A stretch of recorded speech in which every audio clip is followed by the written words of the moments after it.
Guyanese, the government, since the passage of the no confidence motion in the National Assembly on the 21st of December 2018, has respected the decisions of the courts and upheld the Constitution.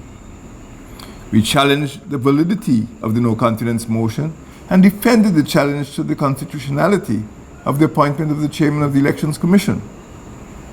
The legal processes were neither frivolous nor aimed at delaying the consequences of the no confidence motion. They sought to clarify and interpret the Constitution and to ensure that general and regional elections would be conducted on the basis of a credible list. I have complied with the rulings of the courts, upheld the Constitution of Guyana, and respected the National Assembly at all times. I engaged the Election Commission from February 2019 repeatedly.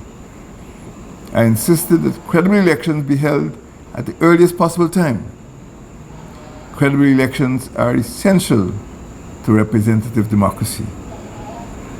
Guyanese, the chairman of the Elections Commission, Justice Claudette Singh, wrote me last Thursday, the 19th of September 2019, indicating that, and I quote, "The Guyana Elections Commission will be able to deliver credible elections by the end of February 2020.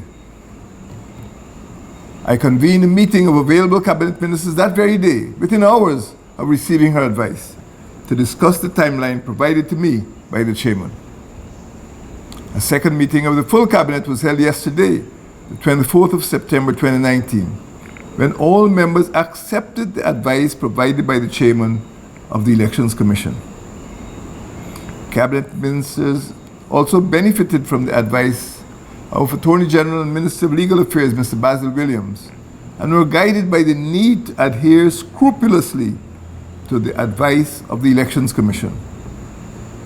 I met Chairman of the Elections Commission, Justice Singh, this afternoon, Wednesday the 25th of September, when she discussed the statutory timelines for the forthcoming general and regional elections. Guyanese, Guyana will observe its 50th anniversary as a republic on Sunday, the 23rd of February 2020. The following day, the 24th of February 2020, will be a national holiday. I am pleased to announce that, after discussions with the chairman of the Elections Commission and with my cabinet, the earliest possible date for the holding of general and regional elections will be on Monday, the 2nd of March 2020. The Constitution states, notwithstanding its defeat, the government shall remain in office and shall hold an election within 3 months or such longer period as the National Assembly shall, by resolution supported by not less than 2/3 of the votes of all the elected members of the National Assembly, determine, and shall resign after the President takes the oath of office following the election. The extension of a period beyond 3 months for the holding of an election is related to the Elections Commission's readiness to hold elections. The government of Guyana must, as a consequence, return to the National Assembly to request an extension. The National Assembly reconvenes on the 10th of October 2019.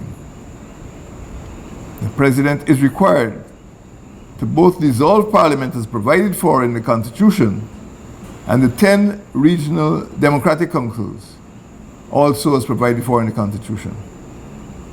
The Constitution again states, an election of members of the National Assembly shall be held on such a date within 3 months after every dissolution of Parliament, as the President shall appoint by proclamation.